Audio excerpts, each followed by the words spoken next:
السلام علیکم دوستو، اس شخص نے انیردھا آچاریہ سے ایک سوال کیا. کہا کہ جب کوئی انسان مرتا ہے تو اسے جلانا صحیح ہے یا دفنانا صحیح ہے؟ مسلمانوں میں جب کوئی بچہ مرتا ہے یا کوئی بڑا آدمی مرتا ہے تو اسے دفنایا جاتا ہے، اور جب ہندو لوگوں میں کوئی بچہ مرتا ہے تو اسے دفنایا جاتا ہے اور بڑے آدمی کو جلایا جاتا ہے. ایسا کیوں؟ تو انیردھا آچاریہ نے اس شخص کو کیا جواب دیا، اور ڈاکٹر ذاکر نائک سے بھی ایسا ہی ایک سوال کیا گیا. ذاکر نائک نے اس شخص کو کیا جواب دیا، آئیے انہی کی زبانی سنتے ہیں. ویڈیو کو لائک، چینل کو سبسکرائب کرنا نہ بھولیے.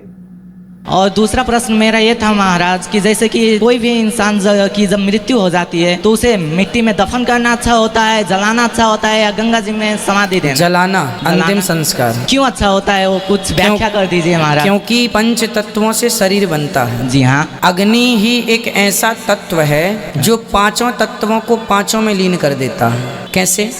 جیسے ہم جلتے ہیں، جب کوئی مرنے کے بعد جلتا ہے جی ہاں، تو شریر میں جو اگنی تتو ہے، اگنی میں جلنے سے وہ اگنی تتو اگنی میں مل گیا. بولو ہاں. ہاں. وایو تتو نکل کے وایو میں مل گیا. بولو ہاں. ہاں. جل تتو بھاپ بن کے اڑ گیا. جی ہاں. ہاں. بچا آکاش تتو، تو آکاش تتو آکاش میں، پھر بچی مٹی تتو تو راکھ بچ گئی. جی ہاں. اب آپ کسی کو زمین میں گاڑ دیں گے تو زمین میں گاڑنے کے بعد مٹی تتو، پرتھوی تتو تو پرتھوی میں مل جائے گا، جل تتو جل میں مل جائے گا، پر مٹی کے اندر آکاش تتو کیسے ملے گا؟ پہلا ٹھیک ہے. دوسرا تتو اگنی تتو مٹی کے اندر کیسے ملے گا؟ اس لیے وہ مرنے کے بعد تو پھر سب ہڈیاں گل ہی جاتی ہیں زمین میں گاڑنے پر پھر بھی جو ہمارے سناتن دھرم کا پروسیس ہے کہ پانچ تتو جا کر پنچ تتو میں مل جائیں، اس کے لیے اگنی سنسکار سے پھر بڑا کوئی سنسکار نہیں ہے. اس لیے یہ سائنٹیفک ہے. میرا سوال یہ ہے، اکارڈنگ ٹو قرآن یہ کہا جاتا ہے کہ جب قیامت کا دن آئے گا، اللہ جب سب کو پھر سے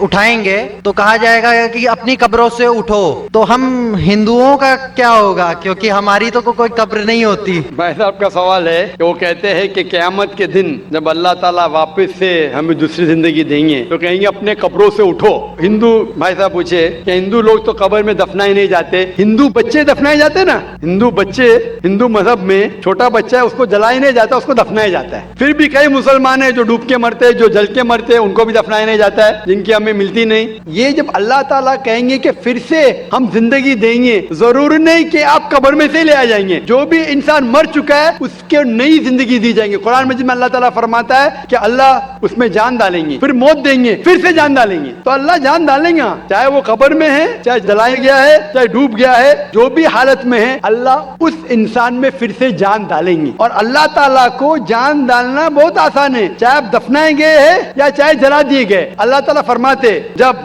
غیر مسلم کے اعتراض کرتے اللہ سے اور اللہ سے پوچھتے ہیں کہ جب آپ دفنائے جائیں گے اور قیامت کے روز جب انسان اٹھائے جائیں گے تو اللہ تعالیٰ ان کو ہڈیاں کو کیسے جوڑیں گا؟ جیسے آپ پوچھ رہے نا، اللہ تعالیٰ جو قبر میں ان کو اٹھائیں گا، ہم قبر تو نہیں گئے. تو لوگ پوچھتے ہیں، قرآن مجید میں کا ذکر ہے سورہ قیام میں سورہ نمبر 75 آیت نمبر 3-4 میں کہ اللہ تعالیٰ ہڈیاں کو کیسے جوڑیں گا؟ تو اللہ تعالیٰ فرماتے اللہ ہڈیاں کو ہی نہیں جوڑ سکتا ہے، آپ کے انگلیوں کے پور کو جوڑ سکتا ہے. انگلیوں کے پور. آپ سوچتے ہیں اللہ تعالیٰ کیوں کہتا ہے کیا انگلیوں کے پور کو جوڑ سکتا ہے؟ آج کی سائنس یہ کہتی ہے، سر فرانسس گولٹن ایک سائنٹسٹ ہے جو سن 1880 میں ایک ڈسکوری کیے کہ فنگر پرنٹنگ میتھڈ کہ دو انسان کروڑوں لوگوں میں بھی ان کے فنگر پرنٹ یکساں نہیں ہو سکتے. تو اللہ تعالیٰ فرماتے ہڈیوں کو تو چھوڑو، میں آپ کے انگلیوں کے پور کو اکٹھا کر سکتا ہوں اور ہو بہو ویسے پیدا کر سکتا ہوں. تو اللہ کے لیے پھر سے جان ڈالنا بہت آسان ہے، چاہے وہ انسان دفنایا گیا ہے یا جلایا دیا گیا ہے یا ڈوب کے مرا ہے. اللہ کو پھر سے جان ڈالنے میں، چاہے وہ مسلمان مرا یا ہندو مرا یا عیسائی مرا، اللہ کو جان ڈالنے میں بہت آسان ہے، کن فیکن. اور پھر سے ہمیں نئی زندگی دی جائیں گی اور پھر حساب کتاب کیا جائے گا. اور حساب کتاب میں اگر آپ اللہ کے احکامات پہ عمل کیے تو انشاءاللہ آپ جنت میں جائیں گے، اس دنیا کے امتحان میں سفلتا پائیں گے. لیکن اگر ان کے احکامات پہ آپ نے نہیں چلے، ان کے مطابق نئی زندگی بسر کرے تو آپ اس زندگی میں سفلتا نہیں پائیں گے. سر ایکچولی یہ ریلیجن ہونا ہی نہیں چاہیے میرے خیال سے. تو یا تو بہت سارا وار ہوتا ہے، آپ نے بولا بردرہڈ ہوتا ہے، تو ایکچولی یہ ریلیجن نہیں رہے گا تو یہ بردرہڈ ڈیفینیٹلی رہے گا، ہیومینٹی رہے گا، نہیں تو وار بھی نہیں رہے گا. تو ریلیجن ہونا ہی نہیں چاہیے कॉन्सेप्ट रिलीजन क्यों होता है, क्या आप हेल्प करेंगे उसके लिए? भाई साहब का सवाल है कि रिलीजन होना ही नहीं चाहिए, ये मजहब होना ही नहीं चाहिए, ये मजहब की वजह से वॉर होता है, झगड़ा होता है। आप कहते हैं भाईचारा बढ़ता है, वॉर होता है, सिर्फ ह्यूमैनिटी होना चाहिए। भाई साहब नाम के बैक्सन जॉर्ज। कौन से माइक्रोफोन पे हाथ ऊपर करेंगे? जॉर्ज बोलिए सर। पीछे वाले माइक्रोफोन। जॉर्ज भाई साहब से पूछूंगा, ये कहते कि मजहब होने की वजह से लड़ाई हो रही। भाई साहब क्या मैं आपसे लड़ रहा हूँ? भाई साहब नहीं। क्या मैं आपसे झगड़ रहा हूँ? हाँ क्या नहीं? नहीं सर। आप समझते मैं मजहबी हूँ? हाँ सर। हूँ ना? तो मैं क्या आपसे लड़ रहा हूँ? नहीं। जो सही मजहब को जानता है, सच्चा मुसलमान है, वो आम तौर पे झगड़ा नहीं करेगा, क्योंकि कुरान मजीद की आयत है सूरह माइदा की सूरह नंबर 5 आयत नंबर 32 में लिखा है कि अगर कोई भी मुसलमान, चाहे मुस्लिम हो या गैर मुस्लिम हो, अगर किसी का कत्ल करता है, चाहे मुस्लिम या गैर मुस्लिम का, बिना कोई वजह के, कत्ल के बदले कत्ल, या अगर उसने इस जमीन पे if he has caused corruption in the land, इन दो वजह के अलावा अगर कोई इंसान दूसरे इंसान का कत्ल करता है, गोया के ऐसे है कि सारे इंसानियत का कत्ल कर रहा है। मैं आपको एक मिसाल दूंगा। जब मैंने लेक्चर दिया था टेररिज्म मुस्लिम मोनोपोली, तो अक्सर जैसा हमारा सेशन होता है कि गैर मुस्लिम को पहले चांस दिया जाता है, तो जब मैं कह रहा था इस्लाम के बारे में, इस्लाम की क्या राय है दहशतगर्दी के बारे में, जिहाद के बारे में, तकरीर के दौरान मैं मिसाल दे रहा था कि मुसलमान टेररिस्ट नहीं होते अक्सर, और इस्लाम मजहब टेररिज्म के खिलाफ है, दहशत के खिलाफ है। सवाल जवाब के मौके पे एक हिंदू ने मुझसे सवाल पूछा कि जाकिर भाई, जो गुजरात में हुआ, जो मुसलमानों के साथ जो गलत हुआ,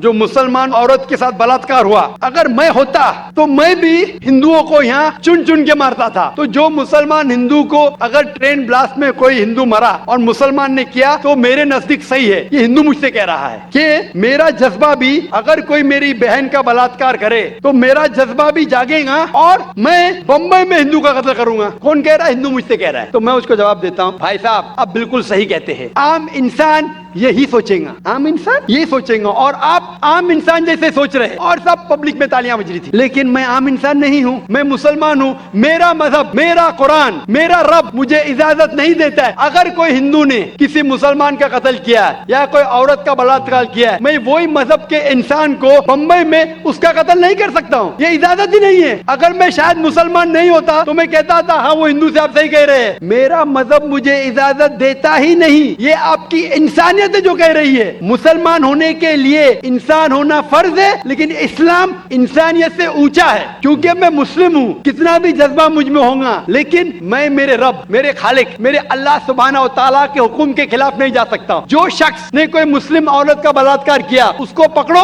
और उसको पुलिस के हवाले करो, पकड़ के सजा दो, लेकिन दूसरे इंसान को वही मजहब के अगर मैं कत्ल करूंगा, ये बिल्कुल इस्लाम के खिलाफ है। आप सोचिए, हिंदू के रिश्तेदार सोचने लगेंगे ना, ये कैसा मुसलमान, कैसा इस्लाम मजहब है। मैं, मेरे भाई ने क्या गलती किया था कि उसका कत्ल हुआ? मजहब नहीं सिखाता आपस में बैर रखना, हिंदी है, वतन है, हिंदुस्तान हमारा। आप जो कह रहे इंसानियत का सबक जो कह रहे हैं आप, इंसानियत अच्छी चीज है, लेकिन इस्लाम इंसानियत से ऊपर है, इस्लाम इंसानियत से और ऊंचा है। और जब आप मजहब सीखेंगे तो कई चीज जो इंसान जज्बे से करता है, जो गलत है, अगर आप सच्चे मजहबी है तो ये गलत नहीं कहेंगे, ये गलत काम कभी भी नहीं कहेंगे। जो लोग मजहब के नाम पे गलत काम करते हैं उनको दोषी ठहराइए, मैं आपके साथ हूँ, लेकिन कहना कि मजहब के वजह से ये दंगे फसाद होते हैं और जंग होती है, बिल्कुल गलत। मैं पूछना चाहता हूँ, आप हिस्ट्री में पढ़िए, हिस्ट्री में पढ़िए अशोका ने जब लाखों लोग का कत्ल किया, कौन से मजहब का था वो? कौन से मजहब का था? उसका मजहब ही नहीं था। जितने लोग अक्सर कत्ल करते वो नाम के लिए होंगे, क्रिश्चियन या बुद्धिस्ट या कोई मुस्लिम होगा, लेकिन वो मजहब को फॉलो ही नहीं करते। आप तारीख में देखिए, आप तारीख अगर देखेंगे, मैं पूछना चाहता हूँ कि जितने कत्ल आज हो रहे हैं, जितने कत्ल आप देखते हैं कि ये कत्ल क्यों हो रहे? अमेरिका अफगानिस्तान पे हमला क्यों किया? क्यों किया? मजहब के लिए। क्यों किया? दुनिया जानती है, ओपन सीक्रेट, तेल के लिए। इराक में घुसी क्यों? मजहब के लिए। करोड़ों का कत्ल किया, क्यों किया? मजहब के लिए। मजहब के नाम पे मुसलमानों को बदनाम किया जा रहा है। ये मजहब ही है, अगर सच्चा मजहब है, सही मजहब है, तो कभी भी नहीं सिखाता कि इंसानों में झगड़ा करना। अगर वो कुछ गलत काम कर रहा है, अगर गलत काम कर रहा है, जो शख्स गलती कर रहा है उसे पकड़ो, उसको सजा दो, मैं बिल्कुल उनके साथ हूँ। लेकिन आम इंसानों में झगड़ा करना, फसाद पैदा करना, इस्लाम कभी भी नहीं सिखाता। ये इस्लामी मजहब है, इसीलिए इस कॉन्फ्रेंस का उन्वान है Islam the solution to humanity, Islam इंसानियत का हल। तो जो भी मुश्किलात इंसानियत में हैं आज की तारीख में, इसका हल सिर्फ इस्लाम में ही मिलेगा। आप मुझे बताओ, कुरान की कौन सी आयत कहती है कि बिना वजह किसी इंसान का कत्ल करना चाहिए। आप कुरान का हवाला दो, मैं आपकी बात को मान लूंगा। आप सिर्फ मीडिया के जरिए जो मीडिया गलतफहमी फैला रही है इस्लाम के खिलाफ, उसकी बुनियाद पे कहने लगेंगे कि मजहब के वजह से ये दंगे फसाद होते हैं या मजहब के वजह से लोग कत्ल करें एक दूसरे का, ये बिल्कुल बेबुनियाद है। मैं पूछूंगा कुल हातु बुरहानुकुम इन कुंतुम सादिकीन, आप अपना सबूत पेश करो अगर आप सच्चे हो। दोस्तों, डॉक्टर जाकिर नाइक से दो बंदों ने अलग अलग सवाल किए। पहले शख्स ने ये सवाल किया कि कुरान पाक में लिखा है कि क़यामत के दिन सारे मुर्दों को कब्र से उठा दिया जाएगा, यानी दोबारा से जिंदा किया जाएगा, तो हम हिंदुओं का क्या होगा? हम हिंदुओं को जलाया जाता है, दफनाया नहीं जाता। तो डॉक्टर जाकिर नाइक ने इस शख्स को बहुत ही प्यारा जवाब दिया। कहा कि जब हिंदू मजहब में कोई बच्चा मरता है तो उसे दफनाया जाता है, और कोई बड़ा आदमी या कोई बड़ी खातून मरती है तो उसे जलाया जाता है। डॉक्टर जाकिर नाइक ने ये भी कहा कि इस्लाम में छोटा हो या बड़ा हो, जो भी मरता है उसे दफनाया ही जाता है। मुसलमानों में भी कई लोग जल कर मरते हैं, कई लोग पानी में डूब कर मरते हैं।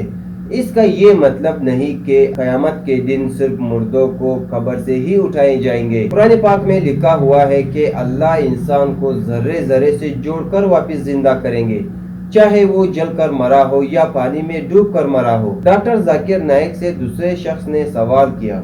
कहा कि दुनिया में मजहब के नाम पर लोग लड़ते हैं, एक दूसरे का कत्ल करते हैं, मजहब होना ही नहीं चाहिए।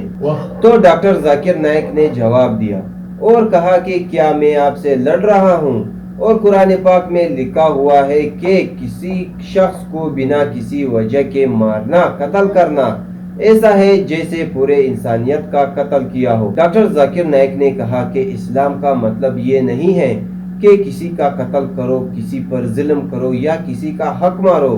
इस्लाम का मतलब ये है अमन फैलाना, सही रास्ता दिखाना। तो दोस्तों, ये थी हमारी आज की वीडियो। अच्छी लगी हो तो लाइक करें और हमारे चैनल को सब्सक्राइब करें।